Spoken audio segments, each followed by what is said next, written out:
Good day children, Sai Ram and welcome back to our next lesson in geography, that is ocean currents. In the previous lecture we have learned about the structure of the ocean floor.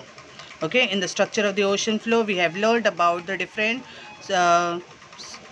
different formations of the ocean floor, that is the continental shelf, the continental slope, okay, the marine deep, the submerged mountains, okay, all these are the things we have learned about the ocean floor. Now the next thing what we are going to learn in this lesson about the ocean is the ocean currents. Now what are the ocean currents? The currents here means the movement of in the oceans. Okay, the movements caused in the ocean, that is called as ocean currents. Okay, now this experiment, the following experiment will show you why there is a movement in the ocean water. Okay, here is a small experiment which you can do at home also with some elderly person's help. Okay, now here what is shown in this experiment? Keep the large metal tray on a stand. You're going to keep a large metal tray on a stand, fill it with water. Okay, after the water becomes still, what you are going to do? You are going to leave some sequences in them. Okay, some sequence you will leave in them. After some time you will find that the sequence starts floating in the water, and after some time you will find that the sequence are also still now. Okay, they have also become still. Now what you have to observe over here is, later on what you are going to do over here, you are going to light a spirit lamp. Now here I have talking about a spirit lamp, but you can light any type of lamp. Okay, you can take a candle also. Okay, now after some time light the spirit lamp and place it below one end of the tray. You can see over here one corner of the tray the spirit lamp is kept. You can see in the above picture. Okay, now after lighting the lamp you have to observe what happens. Okay, so in this experiment is just telling you to observe it. Okay, on the basis of your observation, now you are going to discuss what has happened to the water. Okay, what has happened to the water and what have you observed in the water in the tray. Okay, now let's have a geographical explanation about this, what we have seen in this experiment over here, or what we have observed in this experiment. Now you can see over here, with increase in temperature, now as the spirit lamp was lighted, what has happened over here? There was an increase in temperature. The temperature had risen. Okay, with increase in temperature, the plastic sequence which were there, okay, which had become still in the cold water, now this sequence which were there, they start moving from one place to the another. Okay, just because of the water's temperature had increased, the plastic sequence had started moving from one place to the other. So as the temperature is increasing over here, what is happening? Density of water is decreasing. Okay, and it is becoming lighter. Okay, as the temperature is increasing, density of water is decreasing. Therefore, the water having lower temperature. Previously, the water was having a lower temperature, okay, which is heavier. Now, this water replaces the water with a higher temperature. Naturally, when we are keeping the water to boil, first the water is cold. Okay, as and when the water starts boiling, the lower temperature water will replace the higher temperature water. Okay, and automatically the full water becomes very much hot or with high temperature. Same thing happened here in the tray also. Okay, the water having lower temperature, which is heavier, replaces the water with higher temperature. So the sequence start moving in a circular motion. Okay, because of this what happened? The sequence which were there in the tray, they start moving in a circular motion. There is movement of this sequence because of the flow of water. Just because of the flow of water, what happened? The sequence were also moving along with it. As the water was moving, same way the sequence was moving along with it. So this was the explanation, or we can say the geographical explanation about the experiment what we have seen over here in the starting of the lesson. I hope children you all have understood this experiment very well. Now the next what we are going to learn is about an incident. Okay, it is a small incident. Here just we'll read out this incident first. A very strange incident occurred in the Pacific Ocean in the year 1992.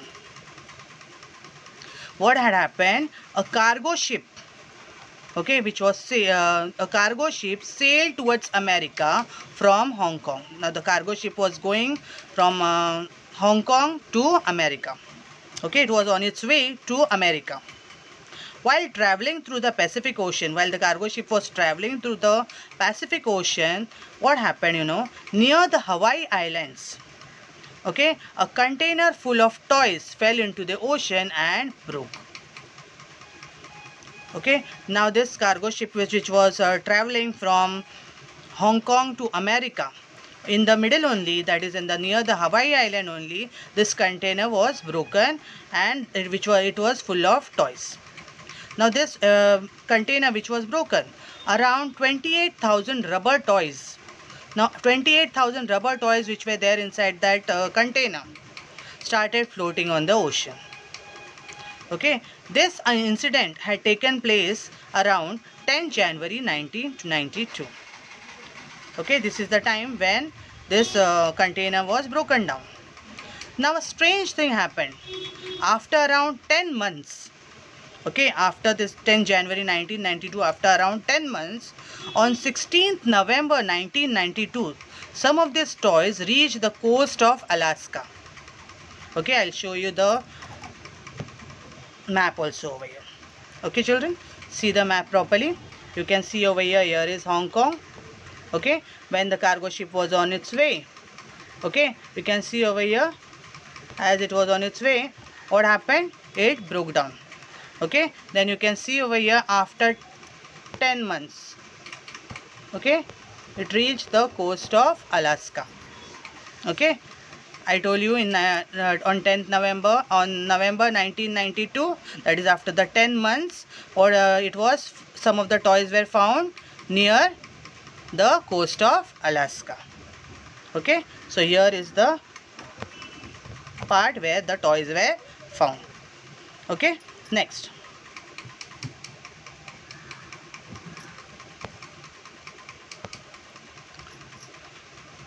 Then some of these toys reached the coast of Alaska. Some of them crossed the Bering Strait and moved up to the Arctic Ocean by the year 2000.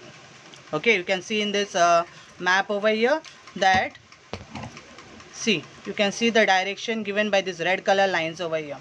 Okay, some of them went to the Arctic, okay, then to the Bering Strait, okay, the year by 2000. You can see over here the year also is given where the toys had traveled.